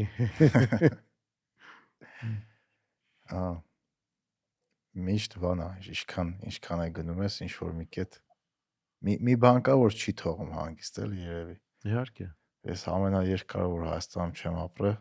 մի տարի ա եղել, բայց չգիտեմ, մտքով միշտ է ասում։ Հիմա ինձ մոտ 5 օր է այդ ամենաշատը, էլի 5 օրից հետո ես իմ բայց հակառակն է կա, որ մեկ-մեկը պետք է գնաս դուրս է, բան անես, այդ զարյատ կետ ավելացնես։ Հա։ Ձեր մոտ չի լինում տենց։ Առաջ հա, բայց հիմա չէ, հիմա չէ։ Իսկ ինչն է փոխվել ձեր կարծիքով, որ առաջ դրսից էներգիա ստանում եք, հիմա չէ։ Երևի տարիքը, չգիտեմ, ինչ որ տարիքային բան է, հա, ուզում ես քո տանը լինես, միշտ ուզում ես քո սիրած զբաղմունքով զբաղվես։ Առաջ դե երիտասարդ էիր, գնում էիր ամեն տեղ, շփվում էիր, տարբեր ակումբներ, համերգներ, ստեղծագործում, միասին, չգիտեմ, շփումը շատ էր դրսի հետ։ Բայց հիմա չէ, ավելի շատ ընտանիքի վրա եմ կենտրոնացած։ Ես սիրում եմ իմ սիրած գործը անել ու գալ տուն։ Ձեր կոլեկցիա։ Կոլեկցիան շատ։ Քանի տարի արդեն հավաքում եք։ Դե գիտեք, ես երբևէ ոչ նվեր եմ տվել, ոչ են դեն եմ նետել իմ կոլեկցիան։ Դպրոցական տարիներից, դպրոցը ավարտելուց հետո ես սկսեցի արդեն կամաց հես ասեմ, բացի սովետական պլաստինկաները, որ ես չեմ համարում կոլեկցիայի մաս, ես հավաքում եմ միայն տենց ամերիկյան տպած, գերմանական տպած ձայնասկավառակներ։ Նրանք էլ ունեմ, բայց սրանք հատուկ հնչողություն ունեն ինձ համար, էլի։ Իսկ մենակ 70-ը վինիլ ունեք, թե կասետները, CD-ները։ մեծ քանակությամբ կասետներ ունեմ, շատ մեծ քանակությամբ, CD-ներ ունեմ, շատ, դե այդ սաղ անցել եմ, բայց երբեք չեմ նետել դեն, էլի, Ահա։ ոնց որ այդ կասետների դարը վերջանում է, շատ մարդիկ տանում նետում են աղբամանի մեջ, բայց ես պահել եմ դրանք ու մեկ-մեկ շատ հաճույքով լսում եմ, Այս նենց եմ ափսոսում, որ չեմ պահել հիմա։ հա։ Հա, կասետները չպահեցինք։ Ես բայց շատ հետաքրքիր ձայնագրություններ կային, որովհետև մի շրջան ստուդիաները վերացան ու ստուդիաներում էլ ձայնագրություններ չէին լինում եւ փոքր ինտերվյուները, փոքր դահլիճներում համերգները ձայնագրվել են կասետների վրա ու շատ մեծ արխիվ կա այդ կասետների վրա ու շատ թանկարժեք արխիվ կա հարցազրույցներ, համերգներ ու ես դրանք բոլորը պահպանում եմ։ Դեռ ճիշտ է չեմ թվայնացրել, բայց հեսա որ ավարտեմ այդ մագնիսական ժապավենների թվայնացումը, անցնելու եմ այդ կասետների ուսումնասիրությանը, որովհետև այնպես բաներ կարող է լինի, որ շատ մեր արխիվին շատ անհրաժեշտ է, մեր ժողովրդին անհրաժեշտ է։ Այդ կարևոր է էլի սեփական պատմությունը, սեփական արտիստներին չմոռանալ։ Հմ, Մենակ թոփերի մասին չհիշելու խոսել էլի։ Գիտեք, մենք շատ նշանավոր ու շատ տաղանդավոր արտիստներ ունենք, որոնց մասին շատ քիչ են խոսում կամ ընդհանրապես չեն խոսում։ Հա, Կան էստրադային երաժիշտներ, որ ընդհանրապես մոռացել են իրանց, բայց իրանք եղել են մեր պատիվը բարձր պահող ամբողջ խորհրդային միության մեջ կամ նույնիսկ արտասահմանում Էդգար Կարապետյան, ասեմ այդպիսի երգիչ 60-ականներին, 50-ականներին առաջին Ժակ Դուվալյան, Ժան Տատլյան, անուններ կան, որոնք չպետք է մոռանալ եւ իմ նպատակը այդ ամեն ինչը հիշեցնելն է։ այդ շատ կարևոր է։ Ես մի հատ պատմություն կա, որ միշտ պատմում եմ։ Մի օր տենց մեր ընկերոջ տանը նստած ենք, մի հատ վինիլ դրեց, ու սենց լսում եմ ու հասկանում որ փշաքաղում եմ, Ինչ որտեվ վինել է։ սենց ջազ էր, բայց դու լսում ես սենց շատ ծանոթ է, էլի թվում, շատ հարազատ։ Մեկ ասում եմ՝ «Տիկ էս ով է»։ Ասում եմ՝ «Ոնց չես լսել»։ Դավիթ Ազարյանն է։ Դավիթ Ազարյանը։ Վայ, հրնայք ինչ զուգադիպություն, հա։ Այսօր ձայնադարանս եմ մաքրում, հա, ու հենց գալուց առաջ Դավիթ Ազարյանի ձայնասկավառակը ձեռքս ընկավ, CD-ն, որը ձայնագրվել է Բոստոնում, Հա, այնտեղ էր ինքը ապրում լուսահոգին, եւ այդ ձայնասկավառակը Միացյալ Նահանգներից եմ բերել, չգիտեմ ով տվեց իր անկերներից։ հա, ու ես դրա մասին Facebook-ում post գրեցի այդ պատմության ու Դավիթ Ազարյանի աղջիկը ինձ գրեց, որ ինչքան ուրախ են, որ papaին Հայաստանում հիշում ու լսում են։ Հա, Հիշում ենք, լսում ենք ու շատ սիրում ենք, եթե լսում եք։ հա։ Այնտեղ Քարթալյան տրիո կար, որը Հա, շատ հայտնի էր ժամանակին 60-ականների, 50-ականների տրիոներ կային, որի երգչուհին էր հրաշալի Նինա Հակոբյանը, որի մասին ոչ ոք չգիտի, Թինա Այդինյան, էլի ջազային երգչուհի էր։ Այնքան արխիվում ենք այդտենց ստեղծագործություններ կան։ Ուղղակի մեր հաղորդումները երաժշտական հերոստատեսային կենտրոնացված են միայն մի քանի աստղերի ըհը, վրա։ Մենք չենք խորանում մեր շատ բան ունենք, մենք ձայնագրություններ ունենք եւ շատ անուններ ունենք, որը այսօր պետք է հիշացնել ժողովրդին։ Իսկ կարող է հանրայինը, չգիտեմ, շաբաթական ինչ-որ հետաքրքիր playlist-ներ սարքի, մենք է բոլորս օգնենք տարածենք։ Գիտեք, հանրայինում շատ կան էստրադային երաժշտության տենց համերգային ձայնագրություններ, կինոհամերգներ, շատ կա։ Օրինակ հիմա մենք ձայնասկավառակ ենք անում Ռուբեն Մաթևոսյանի 72 թվականի ֆիլմի հիման վրա։ Երաժշտական ֆիլմ ա եղել, որը կոչվել է Ով է կոտրել ձայնապնակը։ 72 թվականի ֆիլմ է, համատեղ Մոսկվայի հետ են նկարել այդ ֆիլմը, եւ այնտեղ շատ հետաքրքիր է այս տարի որ թողարկում ենք այդ վինիլը, ուրեմն նախ ռադիոյի 100-ամյակն է, հեռուստատեսության 70-ամյակն է, Ռուբեն Մաթևոսյանի 85-ամյակն է, կոմպոզիտոր Ալեքսանդր Աճեմյանի 100-ամյակն է եւ ֆիլմի 55-ամյակն է։ Էլ ինչ ասեմ։ Սա ամեն ինչ համընկել է։ Ու ինչ հրաշալի երգեր, ինչ հրաշալի ձայնագրություն, ուղղակի սեպտեմբերին արդեն կլինի Հայաստանում այդ ձայնագրությունները։ Ինձ թվում է դա նաև կարող շատ մարդկանց օգնի,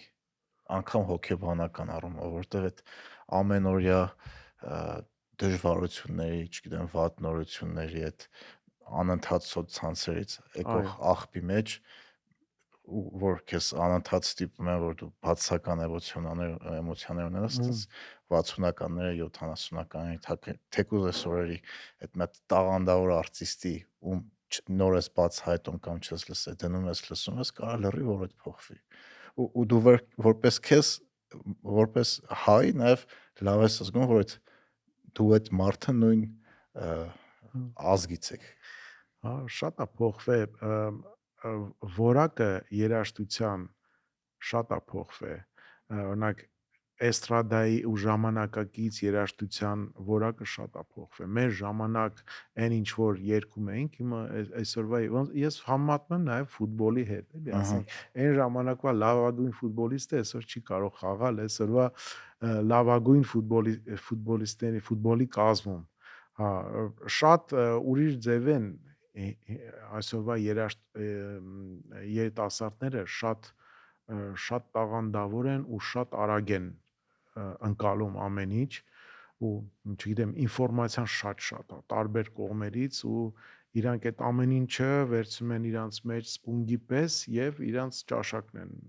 ձևավորում։ Մեր ժամանակ շատ քիչ էր ինֆորմացիան, մենք ունեինք մի հատ հեռուստաալիք, մի հատ ռադիոալիք եւ մի հատ փոքրիկ ռադիոընդունիչ, որով բռնում էինք Ամերիկայի ձայներ եւ ջազ էինք լսում։ Ու մի խումբ մարդիկ, ովքեր որոշում են, որ դուք ինչ պետք է լսեք, էլի։ Այո։ Հիմա ալգորիթմն է որոշում, բայց ժամանակ առ ժամանակ sense հետաքրքիր արտիստներ առանց ոչ մի չգիտեմ ստուդիաների կամ օգնության կարողանում են հայտնի դառնալ։ Անկամ Հայաստանից։ Գիտեք, ձայնագրվել ամեն մարդ չէր կարող ստուդիա։ Պետքա ամեն մարդ իրավունք չուներ ստուդիա մտնել։ Դրա համար 90-ական թվականների վերջերին սկսեցի բացվել տարբեր ստուդիաներ, օրինակ Ասպարեզ ստուդիան բացվեց, Թոմաս Բադալյանը ազգային հնչյուն ստուդիան բացեց, որը շատ մեծ օգուտ տվեց մեր էստրադային եւ ռոք երաժշտությանը, որովհետեւ անվճար ձայնագրություններ է անում իր մոտ։ Իր ստուդիայում անվճար ձայնագրություններ։ Այնտեղ եմ ես ծանոթացել Արթուր Գրիգորյանի, Տաթևիկ Հովհաննիսյանի, Ռուբեն Հաղվերդյանի հետ, որովհետեւ իրանք գալիս էին ազատ էին զգում այդ ստուդիայում, այն ժամերը չկար, որ դրվում էր, այն security-ին չէին անցնում, որ բարձրանային պետական շենք։ Իրանք շատ ազատ ու հանգիստ էին զգում այդ ստուդիաներում։ Ես էլ եմ Ասպարեզ ստուդիայում եմ միշտ սիրել ձայնագրվել եւ ազգային հնչյուն ստուդիայում, որովհետեւ նաեւ դա կախված է հնչյունային ռեժիսորի տրամադրությունից։ Հնչյունային ռեժիսորը երբ որ շատ բարյացակամ է եւ հոգնած չի, ինքը սկսում է քեզ հետ աշխատել ու քեզ ոգևորում է ընթացքում են։ Իսկ այսօրվա Երևանը ձեզ դուր է գալիս։ Այսօրվա Երևանը շատ է դուր գալիս։ Ես չեմ կշտանում Երևանից։ Ես երբեք չեմ կշտացել։ Ես կարող եմ օրերով նույն փողոցով գնալ գալ ու չհոգնել, որովհետև հետաքրքիր շփում կա մի հատ, որ ոչ մի քաղաքում չկա այդ շփումը։ Մարդկանց հետ թե հենց քաղաքի։ Մարդկանց հետ, մարդկանց հետ եւ քաղաքի եւ հետաքրքիր ակուստիկա ունի Երևանը, որ ոչ մի քաղաքում չկա, ճիշտ է օրվա վերջում հոգնածում է արդեն այդ ակուստիկան։ Նույնիսկ ես 70-ականների քարտեզ ունեմ, որտեղ բանը շումավայը ակուստիկա գորոդը Երևանը ու կարմիր գծերով նշված է, որ փողոցներում է բարձր աղմուկը շատ, հա։ Եվ այդ քարտեզը շատ հետաքրքիր է, ես արդեն մի հատ բանի մեջ եմ շրջանակի մեջ եմ վերցրել, որ համեմատենք էլի, ուրեմն մենակ որ Ամիրյան փողոց մեկ էլ Մաշտոցի այս անկյունում է, ասես մի քիչ դեղնավունգից, կարմիրը ամենավատն է։ Մնացածը բոլորը կանաչ է, գիտեք, ամբողջ քաղաքը կանաչի հետ նշանակում է, բացի ծտերի ծլվլոցից ուրիշ բան չկա։ Մեքենաները քիչ էին, բնակչությունը այդքան խիտ չէր Երևանի կենտրոնում։ Իսկ հիմա բանը աղմուկը շատ է, բայց ես հաճույք եմ ստանում Երևանում, կարամ ժամերով ման գամ եւ չհոգնեմ։ Քայլում եմ հիմնական։ Հա, ինչքան այո, քայլում եմ։ Ինչքան էլ շատ բաներ համաձայն չլինեմ ինչ որ ճարտարապետական ինչ որ բաների հետ, որովհետեւ ես իմ հիշողության մեջ այն հին Երևանը կարողա չգիտեմ, ես որ սովորում էի Չարենցի դպրոցում, այդ հին բակերով էի, իմ ընկերները բոլորը ապրում էին այդ Չարենցի դպրոցի շրջակայքում։ Այն ժամանակ այդպես էր, մասիվից չէին բերում Չարենցի դպրոց, որպեսզի սովորեն։ Այդ շրջանի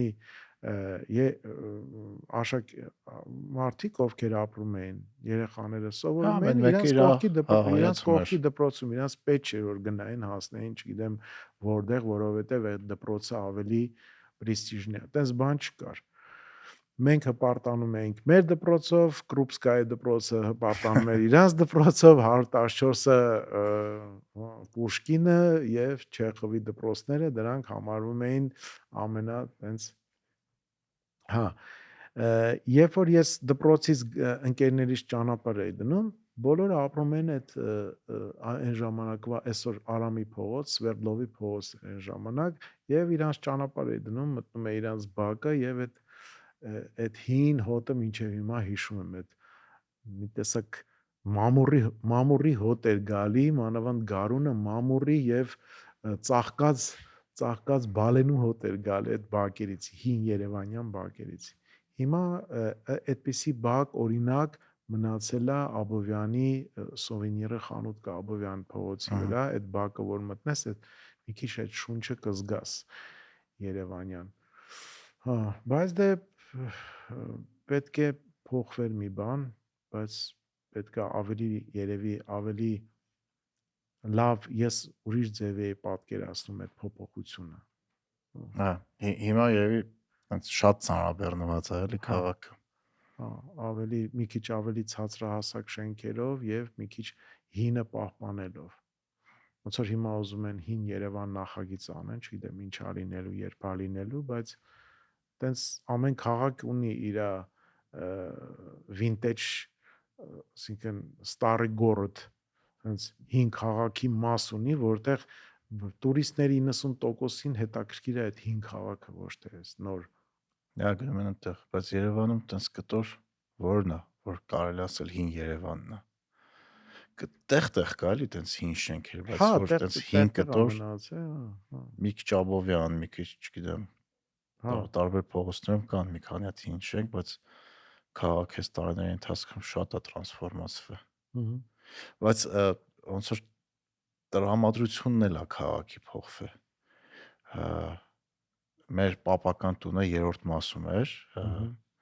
ու սեփական տուն էր, այդ հայաթը ես այն թթենի կինոյի նման եմ հիշում, որ բարևանները գալիս հավաքվում էին, այդ մեծ բաները քաշում ենք,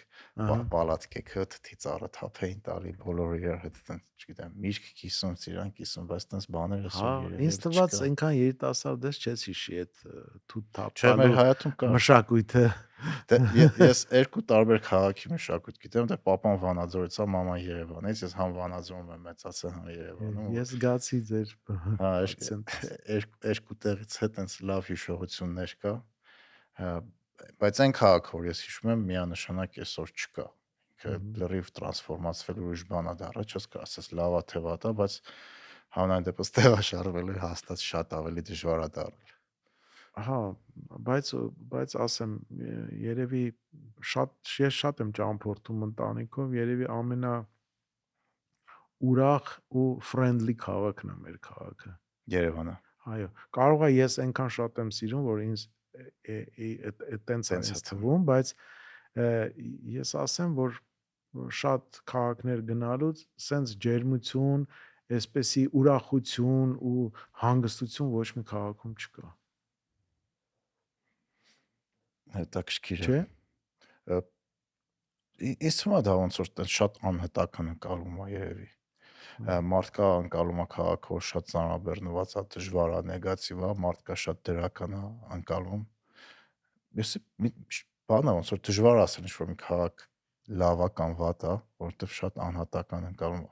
Տրաֆիկի մասով հաստատ շատ վատ է, բայց օրինակ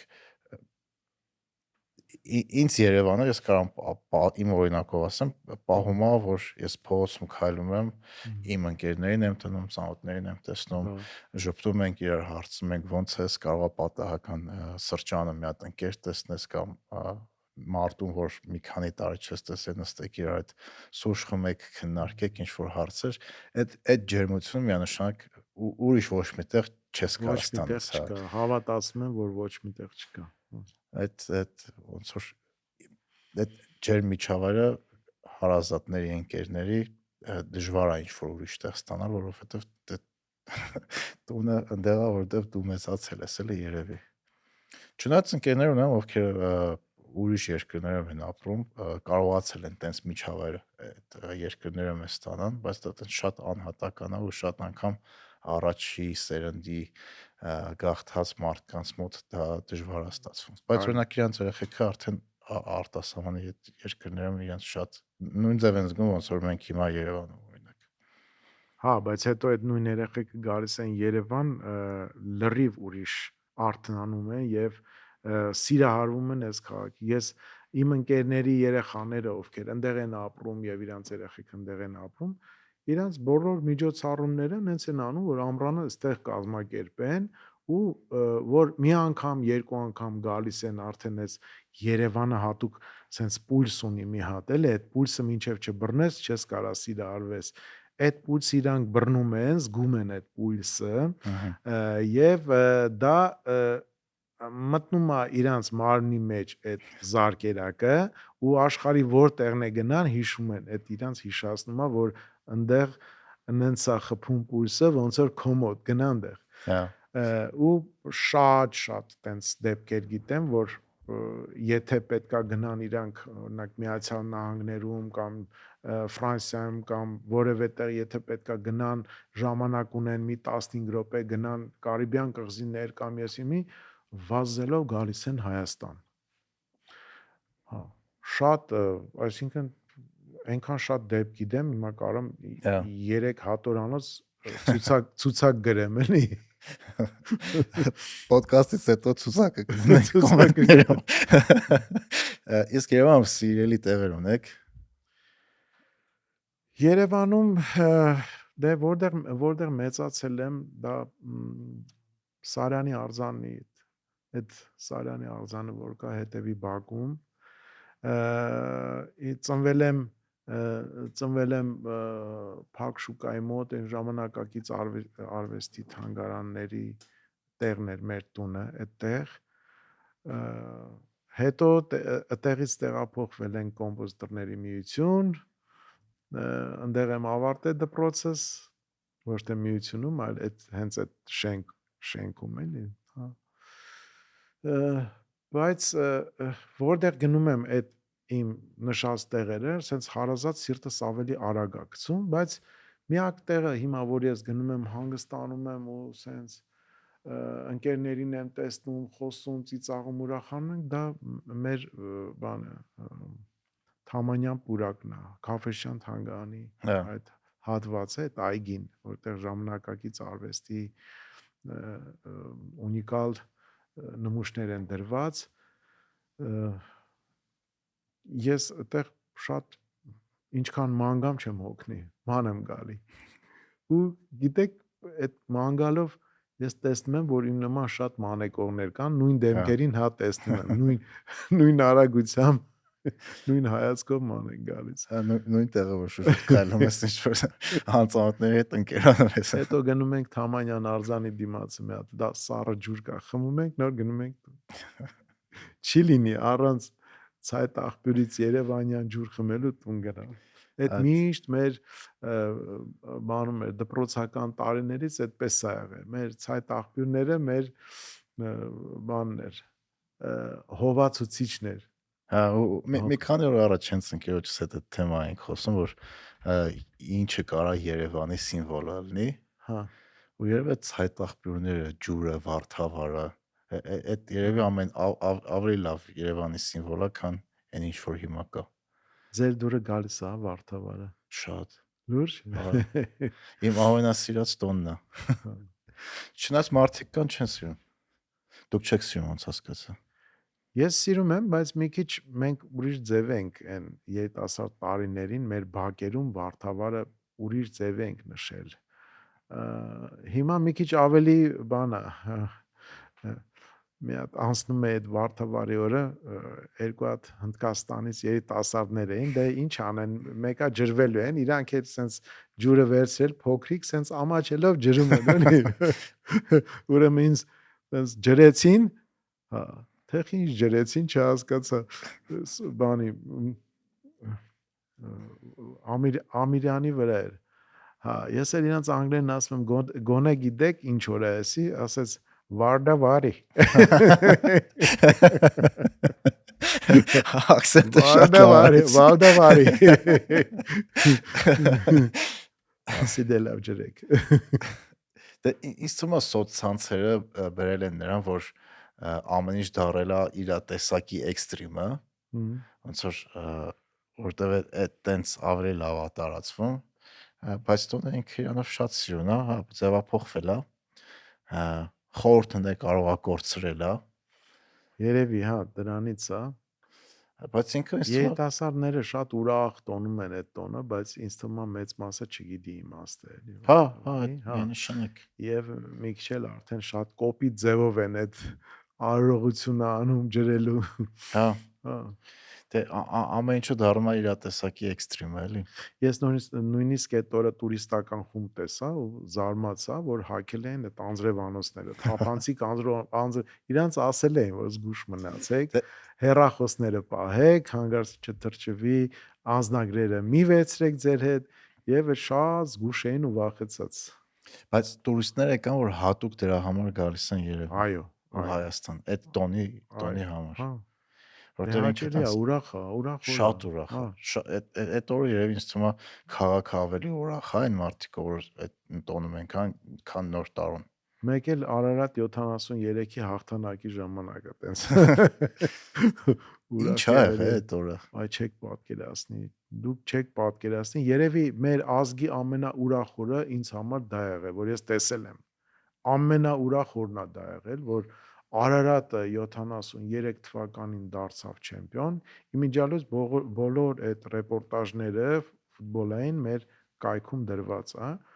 Արարատ 73-ի 3 տարի առաջ 50-ամյակն էր։ Եվ մեր կայքում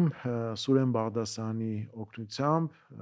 գիտեք, այն ժամանակվա ֆուտբոլի մեր հաղորդավարն էր, ինքը տվեց արխիվը, ասաց խնդրում եմ 50-ամյակի առիթով թվայնացրեք եւ տեղադրեք։ Հիմա տեղադրված է, կարող եք Երևան-Կիև Կիևի Դինամո այդ ֆուտբոլային մաչը լրիվ լսել։ Մի քիչ վատ է լսվում, բայց էլի հասկացվում։ Ինչ էր կատարվում քաղաքում։ Ես ապրում էի այդ ժամանակ Պրոշյանուն կոմպոզիտորների տան կողքը եւ մերը 6-րդ հարկ էր ու ստադիոնը երևում էր։ Ստադիոնը երևում էր։ Ու այդ ստադիոնի վիբրացիան, այդ որ գոլ խփեց վերջում Իշտոյանը, լսել եք չէ Իշտոյանը, Ահա։ որ գոլ խփեց Իշտոյանը, անենց մի հատ այդ ստադիոնը ցնցվեց, որ այդ դղրդոցը հասավ Պրոշյան Դեմիրճյան խաչմերուկ, մեր շենքը սկսեց շարժվել։ Ու հետո խաղից հետո բոլոր մեքենաները դրոշակներով եւ սիգնալներով քաղաքում ամբողջ մինչև լույս ուրախություն ցնծություն էր։ Ինչ։ Հա, ոնց որ Իսպանիայում այսօր տեսակ այն չեմպիոն որ դարավ Իսպանիան տեսակ ինչ էր կատարում դեռ նույնն էլ Արարատ 73-ի ժամանակ էր կատարվում։ Այս նես կուզեմ մեր թիմը հիմա այլ խաղար մենք այդ ուրախություն ունենայինք։ Խաղա։ Անկամ թեկուս մի հատ խաղ կրի աշխարհի խաղեր գնում մի հատ խաղ կրի էլի որ մենք այդ ցնծությունը զգանք ես հիշում եմ բանը կհիշեք դուք որ Պորտուգալիայի հետ 1-1 խաղացինք Հա։ Երևանում այդ ժամանակ էլ էր քաղաքը ցնծում էր մինչև ուշ գիշեր մեքենաներով սիգնալներ տալով այդ բանը առաջ կամ երկրորդ կուրսը այդ այն մոտա շատ տպավորվ է Հա, լավ օրեր շատ ենք ունեցել, օրինակ մայիսի 1-ը աշխատավորների օրը այդ տարիներին որ նշում էինք, շատ մեծ տոն էր այդ օրը ու մեր ամենամեծերը, մեր դերասաններից, բռնած երգիչներից, քաղաքական գործիչներից բոլորը պետքա մասնակցեին ու Rose Parade-ը գիտեք Ամերիկայում, որ ամեն տարի լինում է, այդպես էր։ Ամեն գործարան, օրինակ ավտոդողերի գործարանը պետքա իր մեքենան այնպես ձևավորեր, այնքան գեղեցիկ էին ծաղիկներով ձևավորում ու սենց հետաքրքիր իրանց հագուստներով ու հրապարակով անցնում էր կաուչուկի գործարանը, կարամելի գործարանը, բոլոր հիմնարկները պետքա պարտադիր մայիսի 1-ին անցնեին։ Հիմա կարող է նկարները նայեք շատերի համար ծիծաղալու թվա, շատ պրիմիտիվ դեկորացիաներով բանը, բայց մենք այն ժամանակ փուչիկից էլ էինք ուրախանում շաքարակլոր շատ բան չկար էլի։ Հա։ Իսկ դեր ամենասիրելի կատարումները, ալբոմները որոնք են։ Եթե փորձենք, չգիտեմ, մի 5 հատ ալբոմ առանձնացնենք, որ անպայման կուզեիք մենք լսենք այն մարդիկ, որ լսում են մեզ։ Այնքան դժվար հարց եք տալի, որ ես ամեն անգամ որոշում եմ, որ իմ կոլեկցիան երբ որ այսեն շարված է, վերևը տեղադրեմ իմ ամենասիրած այն ալբոմները, որ իմ կյանքում շրջադարձային դեր են ունեցել, եւ ես դնում եմ ուրեմն Pink Floyd-ի The Dark Side of the Moon-ն եմ դնում այդ վերևը, որովհետեւ այն որ հենց նոր էր որ դուրս եկել, ես որ ստացա Ամերիկայից մեծ դժվարությամբ ու բացեցի սենց հոտ էի քաշում, ինձ թվում էր Pink Floyd-ի համերգի հոտն է դա, էլի։ Հա, մյուսը լրիվ ուրիշ ոճի է, Stevie Wonder-ի The Secret Life of Plants, որը շատ մարդիկ չգիտեն։ Ֆանտաստիկ ալբոմ է, ֆանտաստիկ։ Իմ ոնց որ ասում են Soul Bible։ Ես լսում եմ այդ գարմոնիաներից լիքը բան եմ սովորում ու մենակ ես չէ, հենց Արտուրը Գրիգորյան, Էրվինա Մակարյանը, բոլոր այն մեր էստրադային կոմպոզիտորները բոլորը այդ Ստիվիի դպրոցը անցել են ու այդ этаպը իրանց մոտ շատ մեծ նստվածք է թողել։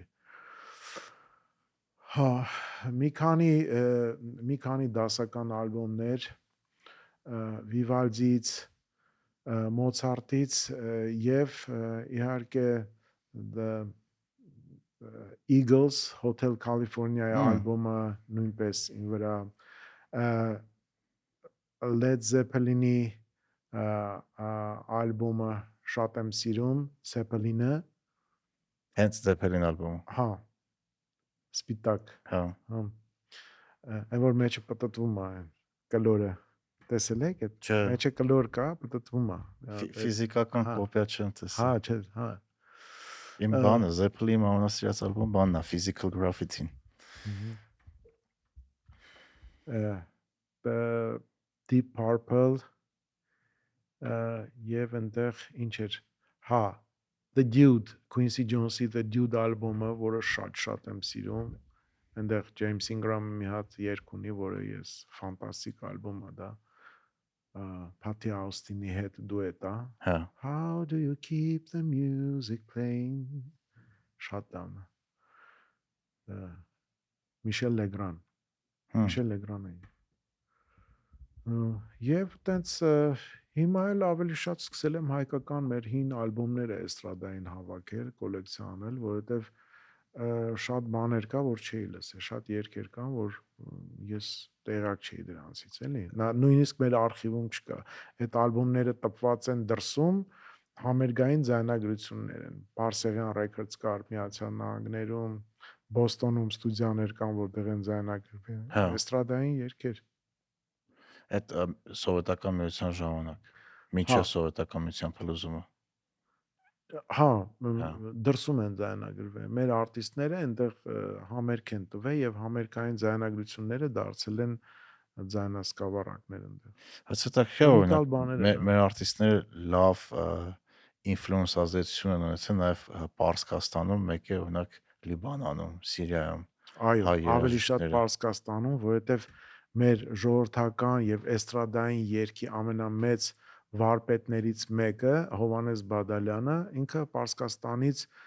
եկած է 47 թվականին ինքը եկել է իսկ 50-ականների կեսերին Արտաշես Ավետյանն է եկել մեր ամենահանրահայտ էստրադային երգիչներից է եթե ոչ ամենահանրահայտը եւ նայել էր Թեհրանից նայել էր Պարսկաստանից եկավ եւ ընդհանրապես միայն էստրադայում չէ մեր թատերական ժանրում շատ կան պոլիսից եկած մեր բոլոր հանրահայտ արտիստները Վահրամ Փափազյանից սկսած Հրաչյա Ներսիսյան բոլորը պոլիսից են Չեքիջյանը պոլիսի հայ է Հա, Պոլսահայ է եւ Թիֆլիսից շատ գրականագետներ ունենք հա, ու հետաքրքիր է ոնց է տարիներ հետո, օրինակ այսօր այդ TikTok-ի դարում որոշ այդ արտիստներ նորից հայտնի են դառնում։ Օրինակ, չգիտեմ, Համլետի Մինասյան այդ Armenian pop music ալբոմը որ հա կա, այդ այն օրինակ 1980 թվականի ալբոմ է ու վերջի տարիներին Հայաստանում շատ պոպուլյար է դառել այդ այո ալբոմը։ գիտեմ ես շիմա շատ այնքան ուրախ եմ այնց երիտասարդներ կան որ հետաքրքրված են այդ հին հայկական մանավանդ դիսկո էստրադային երաժշտությամբ 70-ական թվականներին ու կան շատ տաղանդավոր երիտասարդներ ովքեր ռեմիքսներ են սկսել անել այդ երգերը Հա, հա ու շատ լավ է ստացվում ես ուրախ եմ եթե այդ երգերը հասնում են ռեմիքսի միջոցով եթե մեր հանրային ռադիոն կամ մեր այս օրիգինալ ձայնագրությունները մենք չենք կարողանում հասցնել տեղ երիտասարդներին իրանց հետաքրքիր չի շատ լավ է որ կան ինչ որ միջոցներ եւ կան ինչ որ երիտասարդներ երաժիշտներ ովքեր հետաքրքրված են եւ վերցնում են այդ ամեն ինչը ռեմիքսով մատուցում են ու դա անցնում է ես հա, շատ ընդունված է դարձել հիմա բոլոր համերգներում օգտագործվում է դա Գորի գործերը լսել եք, Սուջան Gorgeous Beats ինքն է հա շատ իհարկե remix-ներ անում։ իհարկե ես շատ մտերիմ եմ իրանց Հա, հետ եւ նաեւ կար շրջան որ որոշել ենք համագործակցել հանրային ռադիոյի հետ նրանց տրամադրել ձայնագրություններ, շատ հին ձայնագրություններ, որ կարողանան ռեմիքսներ անել։ հա, Գորը Հանրության սիրում է տենց խորանում է հայտնաբերում այն ինչ որ հետաքրքիր արտիստների։ Մեկ է մի հատ տղա էլ կա, ինքը, եթե չեմ սխալվում, Լիբանանից, հա, Բեյրու լսել եք։ Բեյրու, Հա, ինքը չէ, հայ տղա է, Սփյուռքից ու էլի շատ հետաքրքիր հայկական գործեր վերցնում ու ռեմիքս անում։ հա, թողանեն։ Կուղարկեմ ձեզ, թվում է կհավանեք։ Հա, ուղարկեք, ես չեմ լսել։ Կարող է լսել եմ, բայց չգիտեմ հենց որ ինքն է այդ անունով ինքն է եղել հեղինակը գործի էլի։ Հա։ Ես նկատել եմ որ չգիտեմ, երկրորդ, երրորդ սերնդի սփյուռքահայեր կան հա, անգամ Լեբանանում, Ամերիկան, որ կարող է լեզունը չեն տիրապետում, բայց երաժշտությունը, որ լսում են, շատ հարազատ է իրանց թվում, այդ թեմայով խոսացել ենք տարբեր մարդկանց հետ ու ոնց որ ասում էտնես հետաքրքիր է մի հատ պատմություն պատմեմ System of Down-ը դպրոցական տարիների առաջ անգամ որ լսեցի ես չգիտեի որ իրանք հայեր են բայց լսում եմ ինչ-որ մի բան ասես հարազատ է թվում էլի ու նույն ձևը օրինակ մարդիկ կան որ անգամ հայերեն չեն խոսում բայց ունեն հայ արմատներ ու հայկական երաժշտություն են լսում այո ասես ինչ-որ զգում ես ասում ինչ-որ բան եք զգում ոնց որ հա իհարկե հա որ նույնիսկ ձայնը կտրես աչքերին նայես, էլի կզգաս, որովհետև այդ աչքերի մեջ է Ռոբերտ Ամիրխանյանի հայի աչքերը որ գրել է, հենց պատահական չի գրել։ Փողոցով ման գալուց դրսում, եթե մեկին տեսնես հայի աչք կտարբերես հայի աչքերը, այդ ամբողջ մարդկանց մեջ ման գալուց իրոք շատ ուրիշ է, փայլն է, խորությունն է, չգիտեմ ինչ է, բայց աչքերով նույնիսկ եթե մարդը չխոսա, աչքերով զգում ես, որ ինքը հայ է։ Իսկ դոր մեր ժամանակակից հայ արտիստներից ում եք սիրում լսում։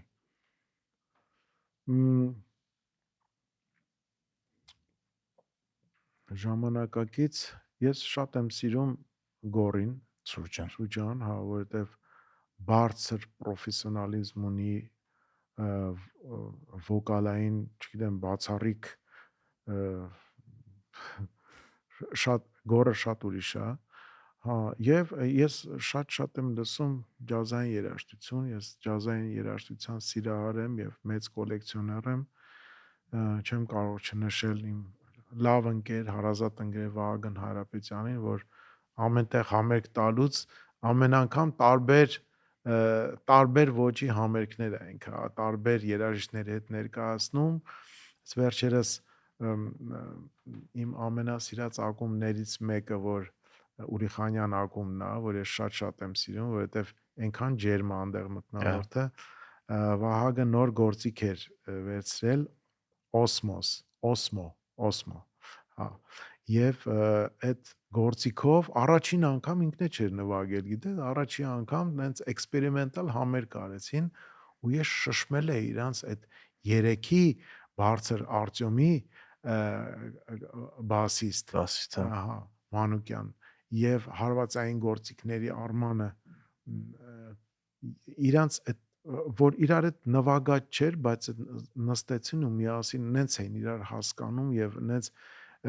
երաժշտություն ստեղծվեց այնտեղ, որ sense կլանված չզգացինք ոնց ժամանակը անցավ։ Ջեմ էին անում, հա, ջեմ էին անում, հա։ Ես ընդհանրապես երկու շաբթի օրերը շատ եմ սիրում տեղ գնալ, որովհետեւ այդտեղ երիտասարդներ են գալիս, որոնց չես ճանաչում, փոքր ջահել տղաներ,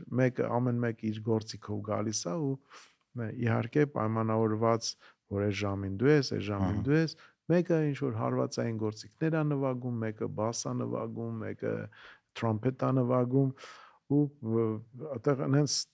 լավ տաղանդավոր ու համարձակ ամենակարևոր երեխեք կան, որ երկու շաբթի օրը շատ հիանում եմ։ Ու զարմանում եմ, որ այդքան շատ են այդ երաժշտության սիրահարները ջազ։ Հետաքրքիր է ի՞նչն է մարդկանց տիպում այս դարում մեկը երաժշտությամբ զբաղվեն ու սաղ կյանքը նվիրեն երաժշտությանը։ Ինչն է ստիպում։ Երաժշտությունն է ստիպում։ Որտեղից է գալել։ Հա։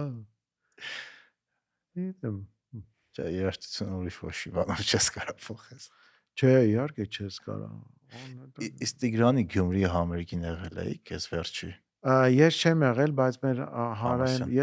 ես Տիգրանին շատ փոքր ժամանակվանից եմ ճանաչում, երբ որ իր հորեղբայրը շատ մտերիմ էի հետը, իր հորեղբայրը միշտ Տիգրանին փոքր ժամանակվանից բերում էր մեր, այսպես ասած, պոպլովոկ ջազ լսելու, որտեղ հանրայդ մարդիկ էին նվագում, շատ լավ երաժիշտներ, այդ թվում նաև Վահագն Հայրապետյան, Տիգրանը մեր վիբրաֆոնիստ լուսահոգի, որ մահացավ, շատ լավ երաժիշտներ ունենք մենք։ Եվ հիշում եմ, որ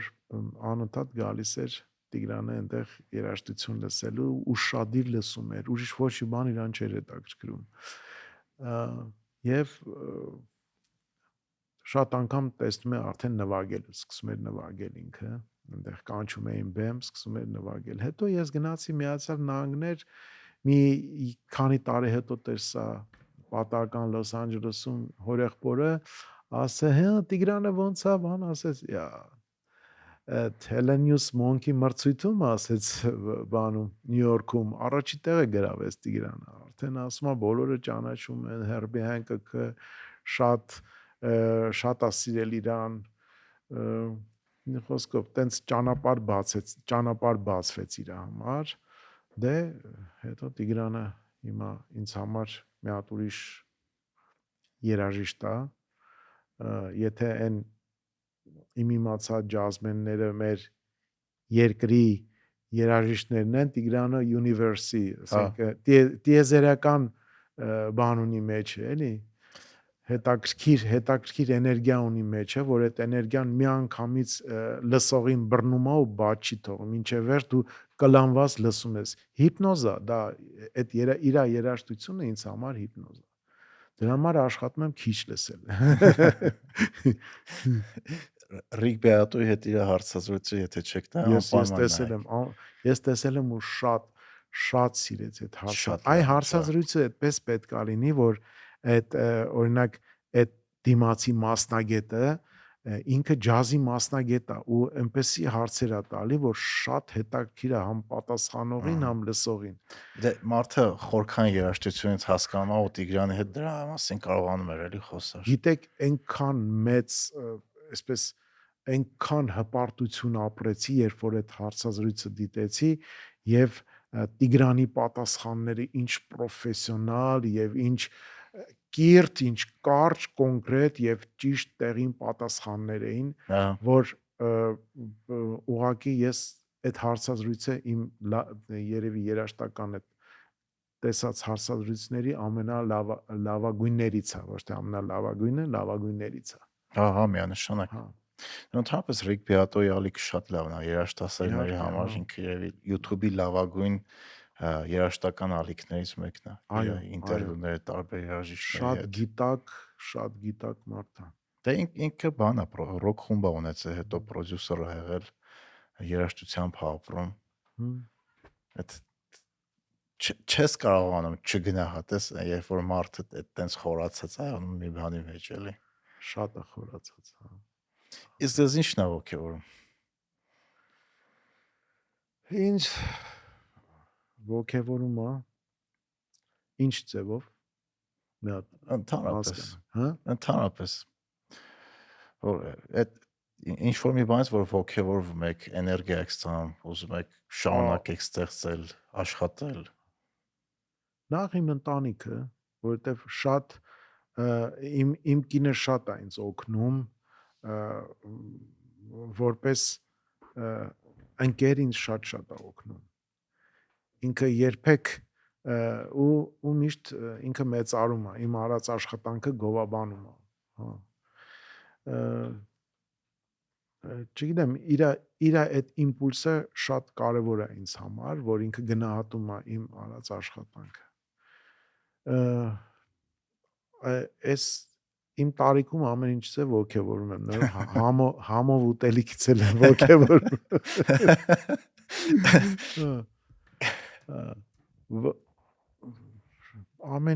Ամեն լավ, ամեն օր ես ոգևորվում եմ, ասենք մի հատ ծանոթ տեսնելուց, որ Ամերիկայից եկել է ու չէի տեսել, վաղուց փաթաթվում եմ, դա ոգևորիչ է։ Ու իմ աշխատանքն նենց է, որ անընդհատ երաժիշտներ, անընդհատ աշխարհի տարբեր տեղերից ուզում են գան, ռադիոն տեսնեն եւ օրը երևի մինիմում 3 հոգի հյուր եմ ունենում հետաքրքիր ու պատմում եմ մեր ռադիոյի մասին, թվայնացման process-ն եմ ցույց տալի, հետո մաքրման process-ը, հետո ցույց եմ տալի անպայման մեր ձայնագրման ստուդիան, որը այնտեղ մեր նկարվելու տեղն է։ Այդ Կարմիր ստուդիայում պետքա բոլորով նկարվենք։ Ես հազարավոր նկարներ ունեմ արդեն։ Այդպես ոգևորիչ է։ Շատ բաներ մեր կյանքում։ Ռադիոն ինչ որ հատուկ էներգիա ունի ձեր մեզ մի քանի անգամ հարցազրույցի բախտավիճակել մասնակցել եմ ձեր մոտ, ինչ լավ։ որ ներսս պատում լրիվ sense ուժ ձեր Այո, էներգիա։ ձգողական ուժ ունի ինքը այդ ռադիոն ու առավոտյան որ արթնանում ես, նույնիսկ շաբաթ օրը որ աշխատանքի չես, ուզում ես գնաս ռադիո, այնա ձգող բան ունի։ Չգիտեմ ում համար ոնց, բայց ինձ համար այդ արխիվային այդ նկուղը, որտեղ շատ խոնավ է եւ պայմանները վատ են, ես այնց հանգստություն եմ ապրում, ես մենակ իջնում եմ, այնտեղ նստում եմ ու վայելում եմ իմ լռությունն ու հանգիստը, բայց նաև ուրիշ էմոցիաներ կան այդ սենյակում։ Մի օր եկեք ես ձեզ փակեմ այդ սենյակում ու գնամ Մեծ մի ժամով հետո գամ բացը։ Էրախոսը անջատեմ ու նստեմ։ Հեռախոսը անջատեք աթոռի վրա ու աչքերը փակեք։ Տեսնեք ինչքան կոմպոզիտորներ են գալի։ Գնում ձեր կողքով անցնում լուր խոսեմ շփվեմ հետները։ Արթուր ջան, ձեզ շատ շնորհակալություն այս ասացի համար ու նաև շատ շնորհակալություն այն աշխատանքի համար, որ դուք անում եք, որովհետև այն որ դեռ մի քանի սերունդներ այդ ամեն ինչը լսելու են, գնահատելու են ու շատ կարևոր է որ այդ ամեն ինչը չի կորելու, մեծ ազդեցություն է ունենալու իմ կարծիքով դեռ տարիներ շարունակ մեր մշակույթի ու գիտակցության վրա, այնպես որ շատ շնորհակալություն։ Դուք էլ ինձ կներեք, որ շատ տենց անմիջական խոսացի էլի, տենց այդ ամենալավն է որ կարող լինի այս ոդկասթի ընթացքում։ Սուրճի շուրջը նստած խոսես էլի առանց, այդպես։ Ես էլ եմ շատ շնորհակալ եմ հրավերքի համար եւ միշտ հրավիրված եք Հանրային ռադիո, այդ մի մոռացեք այդ արխիվային սենյակում փակվելը։ Ես մեծ սիրով կգամ։ Եվ ես մեծ հաճույքով ձեզ թուր կտամ եւ կներկայացնեմ ու շատ հետաքրքիր ձայնագրություններ կլսենք։ Այդ դուք որ ասում եք, որ ձայնագրությունը ձեր ցնցեց, դա այն ձայնագրություններ, որ ինձ թվում էր ես իր ձայնը երբեք չէի լսի, Ավետիք Իսահակյանի ձայնն էր, որը ինքը պատում է, ինչպես է հանդիպել Վենետիկում Եղիշե Չարենցի հետ։ Ու նույնիսկ թանգարանը չուներ այդ ձայնագրությունը Իսահակյանը եւ ես մեծ հաճույքով տվեցի, որովհետեւ ինչքան մերն է, այնքան էլ իրանց։ Շնորհակալություն ոդկասթը մինչև վերջ լսելու համար։ Այս մեկը ձեր համար է։ 1 տարի առաջ մենք ստեղծեցինք LLL համայնքը որպես Rearrange-ի տրամաբանական շարունակություն։ Հասկացանք, որ օգտակար զրույցները չպետք է ավարտվեն այն ժամանակ, երբ ավարտվում է ոդկասթը։ Մենք ուզում ենք ոդկասթի թեմաները բերել քննարկման, քննարկումներն էլ իրական շփման ու կապերի ստեղծման։ Արդյունքում ծնվեց LLL-ը կամ նույն ինքը Lifelong Learners-ը։ Հարթակ, որտեղ մենք ունենում ենք live քննարկումներ Rearrange-ի հյուրերի հետ, գրքի քննարկումներ գրքասերների ակումբի շրջանակում, master class-եր զանազան թեմաներով 24/7 հասանելիությամբ գործնական դասընթացներ ֆինանսական գրագիտության, AI-ի եւ այլ արդիական թեմաներով։ Իսկ ամեն ամիս արշավելով ամրապնդում ենք կապը բնության հետ եւ իհարկե միմյանց։ Ոչ մի գուրուներ, ոչ մի կարճ ճանապարհ, LLL-ում պարզապես հետաքրքրասեր մարդիկ ենք, որոնք սովորում են իրարից ու իրար հետ սեփական փորձով քայլ առ քայլ։ Միացեք LLL.network։ Կսպասենք։